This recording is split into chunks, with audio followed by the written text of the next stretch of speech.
Hello दोस्तों, तो आज मैं फिर से आपके लिए एक शानदार वीडियो लेकर आया हूँ जिसमें हम लोग देखेंगे फिजिक्स के कुछ ऑब्जेक्टिव क्वेश्चन जो कि क्लास 10th का है। यह जो प्रश्न इसमें दिया गया है इसमें से लगभग बार एग्ज़ाम में पूछा जाता है, तो आप वीडियो को अंत तक देखें। मैं इन सभी प्रश्नों को सॉल्यूशन के साथ ही समझाऊंगा और उसके बाद बताऊंगा कि यह ऑप्शन कैसे हो सकता है। तो चलिए चलते बिना देर करते हुए वीडियो की ओर। इससे पहले कि अगर आप मेरे चैनल पर नए हो तो चैनल को सब्सक्राइब कर लें और वीडियो को लाइक कर दें और अपने दोस्तों के पास भी शेयर कर दें। तो सबसे पहला क्वेश्चन बोल रहा है कि प्रकाश का प्रवर्तन का जो संबंध है कैसे वस्तुओं से होता है। तो लाइट में दो चीज़ें पढ़नी होती है, एक परावर्तन और एक अपवर्तन। तो परावर्तन की बात की जाए तो परावर्तन हम लोग दर्पण में पढ़ते हैं। किस में पढ़ते हैं? दर्पण में पढ़ते हैं। तो दर्पण जो होता है एक तरफ से कलई किया रहता है। क्या किया रहता है? कलई किया रहता है, यानी कि रंगा रहता है, जिससे कि प्रकाश की किरण एक तरफ से दूसरी तरफ ना जा सके। तो वैसे वस्तु जिससे प्रकाश की किरण एक तरफ से दूसरी तरफ नहीं जाता है उस वस्तु को हम अपारदर्शी वस्तु कहते हैं। और परावर्तन जो होता है दर्पण से होता है, और दर्पण से होता है तो इसका मतलब कि दर्पण जो है अपारदर्शी है, तो परावर्तन का भी संबंध कैसे वस्तुओं से होगा? तो अपारदर्शी वस्तुओं से होगा। तो इसका आंसर जो हो जाएगा ऑप्शन नंबर बी हो जाएगा। लेकिन अगर बात किया जाए कि प्रकाश का वर्तन का संबंध कैसे वस्तुओं से है, तो उसमें प्रकाश का वर्तन जो होता है वो लेंस में होता है। किस में होता है? लेंस में होता है। और हम लोग जानते हैं कि लेंस में प्रकाश की किरण एक तरफ से दूसरी तरफ प्रवेश कर जाती है। और जब वैसे वस्तुओं में जब प्रकाश की किरण एक तरफ से दूसरी तरफ प्रवेश करती है तो वैसे वस्तुओं को हम पारदर्शी वस्तु कहते हैं। तो इसका मतलब क्या है कि प्रकाश का अपवर्तन जो होगा वह अपारदर्शी वस्तुओं से होगा। कैसा, किससे होगा? तो अपारदर्शी वस्तुओं से होगा। तो अगर आपसे कभी पूछे कि प्रकाश का अपवर्तन का संबंध कैसे वस्तुओं से होगा, तो पारदर्शी वस्तुओं से होगा। और प्रकाश का परावर्तन जो होगा वो अपारदर्शी वस्तुओं से होगा। और पारभासी वस्तु किसे कहते हैं? तो इसका मतलब यह है कि जिस वस्तु से प्रकाश की किरण की कुछ ही मात्रा आर पार होती, मतलब कि प्रवेश कर पाती है, उसी को हम पारभासी वस्तु कहते हैं। तो आई होप कि आप लोग इस मतलब कि इस क्वेश्चन को अच्छे तरीके से समझ चुके होंगे। अब हम लोग चलते हैं क्वेश्चन नंबर 2 की ओर। तो क्वेश्चन नंबर 2 क्या बोल रहा है कि विद्युत धारा का SI मात्रक क्या है?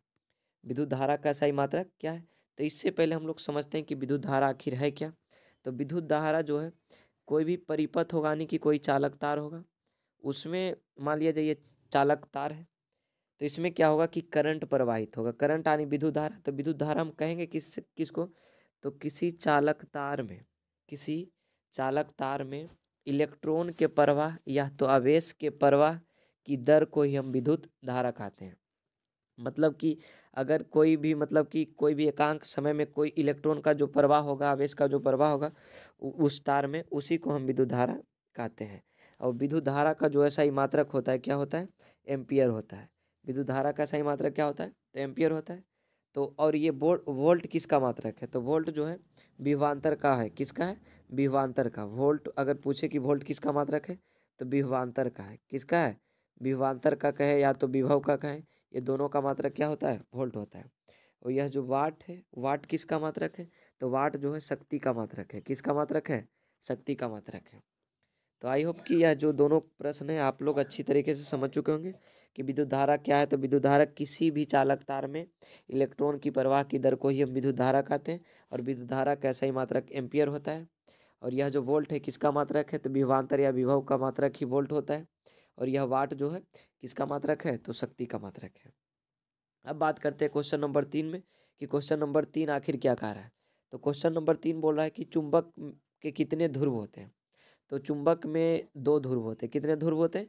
दो ध्रुव, यानी कि वो दोनों ध्रुव का नाम एक नॉर्थ पोल होता है और एक साउथ पोल होता है। चुंबक के कितने ध्रुव होते हैं? तो दो ध्रुव होते हैं। एक का नाम नॉर्थ पोल, एक का साउथ पोल। इसमें चुंबक में क्या होता है कि चुंबक में जो चुंबकीय बल रेखा होते हैं नॉर्थ पोल से साउथ पोल की ओर जाता है। लेकिन अंदर की ओर कहे कि चुंबकीय बल रेखाएं की जो दिशा होती है अंदर की ओर, तो साउथ पोल से नॉर्थ पोल की ओर होती है। ठीक है। अब क्वेश्चन नंबर 4 क्या बोल रहा है कि कार्य का SI मात्रक क्या होता है। तो कार्य का SI मात्रक समझने से पहले हम लोग कार्य के बारे में जानते हैं। किसके बारे में? कार्य के बारे में जानते हैं कि आखिर कार्य है क्या, यानी वर्क है क्या। तो वर्क है क्या? तो सबसे पहले मान लिया जाए कोई वस्तु है, कोई वस्तु है, अगर इस वस्तु पर हम फोर्स लगा रहे हैं, बल लगा रहे हैं, और इस बल के द्वारा इस वस्तु में अगर विस्थापन उत्पन्न हो जाता है, या तो इस बल के द्वारा इस वस्तु को विस्थापित कर दिया जाता है, तो हम समझेंगे कि इस बल के द्वारा कुछ कार्य हुआ है, इस बल के द्वारा कुछ कार्य हुआ है। लेकिन यह जो विस्थापित करेगा कौन सा दिशा में करेगा, तो बल जिस डायरेक्शन में लगेगा उसी डायरेक्शन में उस वस्तु का विस्थापन होना चाहिए। ठीक है, ध्यान से कि अगर कोई वस्तु है और उस पर कोई बल कार्य कर रहा है और उस बर्ज के मतलब उस बल के द्वारा ही उस वस्तु को विस्थापित किया गया है, तो हम मानेंगे कि उस बल के द्वारा कुछ कार्य किया गया है। तो इसमें वर्क जो है यानी कि कार्य जो है वो, इसका फॉर्मूला क्या हो जाएगा, तो यानी कि वर्क बराबर हो जाएगा यानी कि का बल गुने विस्थापन, बल गुने विस्थापन। और विस्थापन की दिशा किधर होगा, तो विस्थापन का दिशा जो होगा वह हो जाएगा बल की दिशा में। पूछेगा कि अगर कोई वस्तु द्वारा कार्य उत्पन्न हुआ है तो उसमें जो विस्थापन उत्पन्न होगा वो किस दिशा में होगा, तो जाहिर सी बात है हम डायरेक्ट बोलेंगे क्या कि कौन सी दिशा में, बल की दिशा में होगा। यह जो है मतलब कि बल जो है, मान लिया कार्य जो है यह दो सदिश राशियों के मेल से बना है, लेकिन यह खुद कौन सा राशि है, तो अदिश राशि है। अगर पूछे कि कार्य कौन सा राशि है तो अदिश राशि है, जबकि बल भी सदिश राशि है, बल भी सदिश राशि और विस्थापन भी सदिश राशि है, लेकिन कार्य खुद कौन सा राशि, तो अदिश राशि। तो कहेंगे कि बल सदिश राशियों का गुणनफल है परंतु स्वयं एक अदिश राशि है। और इसका जो दूसरा मात्रक हो जाएगा हम इसके हिसाब से चलेंगे, तो इसके हिसाब से चलेंगे तो बल का मात्रक होता है न्यूटन और विस्थापन का मात्रक होता है मीटर। तो यानी कि कार्य का जो मात्रक हो जाएगा न्यूटन मीटर हो जाएगा, लेकिन इसका जो प्रचलित मात्रक क्या है वह जूल है। क्या है, जूल है। कार्य का जो प्रचलित मात्रक है वह जूल है। वो किसके सम्मान में रखा गया है, अगर पूछे कि जूल जो है किसके सम्मान में रखा गया है, तो एक वैज्ञानिक थे जिनका नाम प्रेस कॉस्ट था। Prescott Joule, Prescott Joule था, उसके सम्मान में कार्य का जो मात्रक है वह जूल रखा गया। अब बात की जाए लगाया गया जो बल होगा और उत्पन्न विस्थापन के बीच का कोण जो होगा अगर थीटा है, तब डब्लू बराबर क्या हो जाएगा, तो डब्लू बराबर हो जाएगा एफ एस कॉस थीटा। तो यहाँ पर जो एफ जो है बल है और एस क्या है, तो विस्थापन है, और ये कॉस थीटा मतलब कि उत्पन्न कोण के हिसाब से काम करेंगे। तो अब हम कॉस थीटा का जो मान होगा यानी कि थीटा का मान कितना होगा तो काम अधिक मतलब किया समझेंगे, मतलब कि काम बहुत हुआ है समझेंगे। और मतलब कि थीटा का मान कितना कम होगा, कितना होगा कि हम उसको समझेंगे कि काम बहुत कम हुआ है।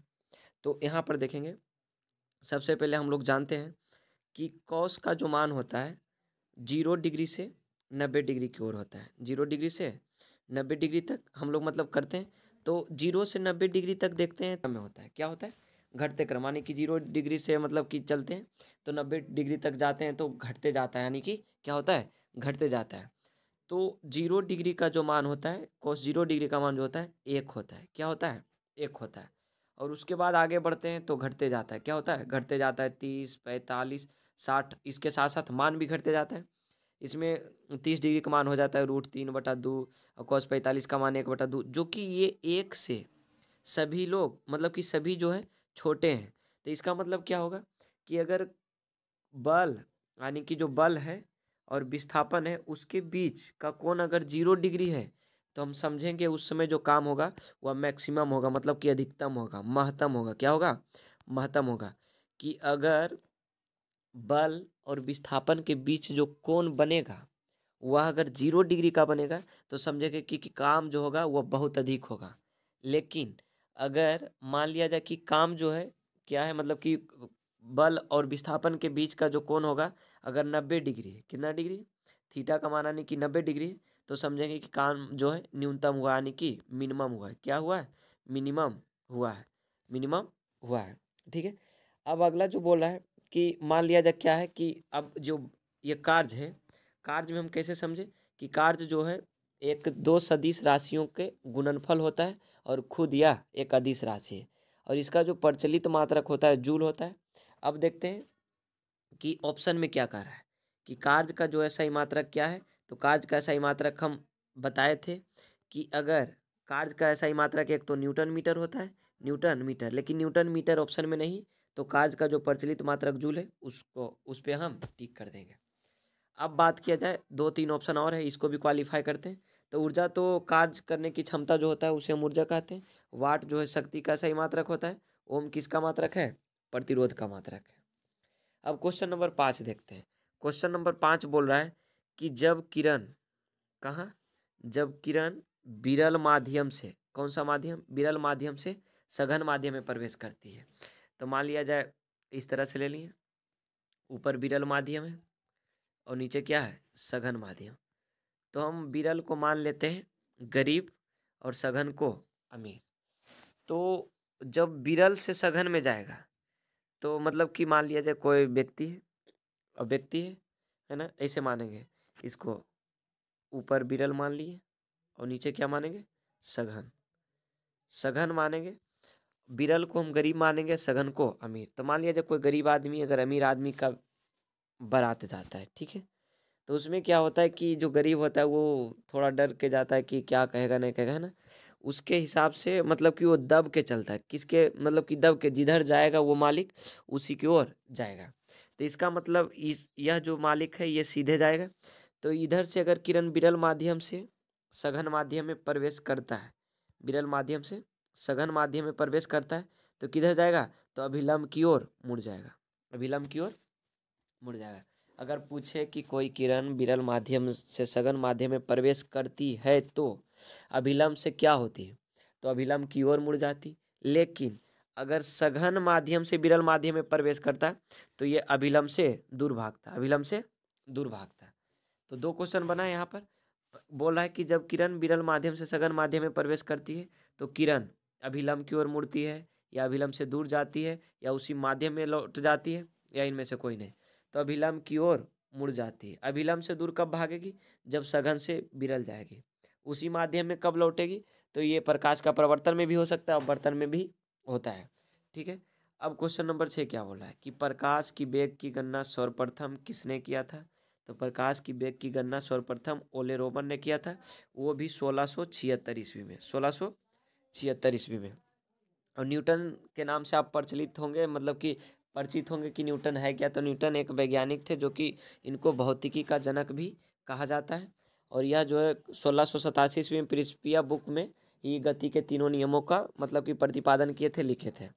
गैलीलियो जो है दूरबीन का खोज किए थे और यही इन्होंने ही सर्वप्रथम बताया था कि अगर हम हवा को निर्वात कर दें, मतलब शून्य कर दें, तो कोई भी वस्तु को एक साथ गिराएं, चाहे उसका द्रव्यमान अलग अलग हो या सेम हो, दोनों वस्तु एक ही मतलब कि समय में स्थल पे आएंगे, तल पे एक ही तल पे आएंगे। तो ये सर्वप्रथम गैलीलियो ने ही बताया था। न्यूलैंड जो है, न्यूलैंड ने एक अष्टक नियम दिए थे जो कि तत्वों का सजाने का तरीका होता है।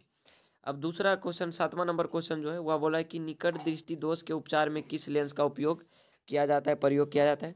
तो निकट में बात किया जाए तो निकट में जो है अवतल लेंस का प्रयोग किया जाता है। किसका प्रयोग?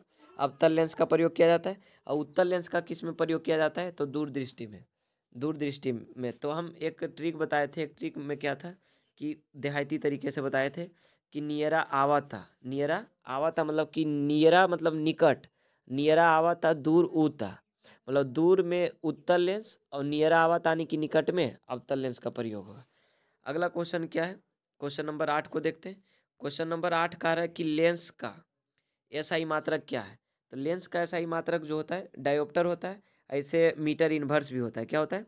मीटर इनवर्स भी होता है। तो ये जूल जो है कार्य का मात्रक है और मीटर प्रति सेकंड तो इससे कोई लेना देना नहीं है। अब आगे बात किया जाए कि प्रकाश कितने रंगों से मिलके बना होता है। तो प्रकाश जो है 7 रंगों से मिलके बना होता है। और यह जो है मतलब कि प्रकाश का रंग जो होता है वह श्वेत होता है। क्या होता है? श्वेत होता है। प्रकाश का रंग श्वेत होता है और यह 7 रंगों से मिलकर बना होता है। अगर बात की जाए अमीटर को किस क्रम में जोड़ा जाता है, तो अमीटर को श्रेणी क्रम में जोड़ा जाता है। किस क्रम में? श्रेणी क्रम में जोड़ा जाता है। तो मैं आशा करता हूँ कि यह जो 10 क्वेश्चन है आपको बेहद ही अच्छे तरीके से समझ में आ गया होगा। और यह जो वीडियो है आपके लिए बहुत ही मतलब लाभदायक होगा। तो इसी तरह का वीडियो देखने के लिए मेरे चैनल को सब्सक्राइब कर ले। अब अगले वीडियो का इंतज़ार करें, तब तक के लिए टेक केयर, धन्यवाद, जय हिंद।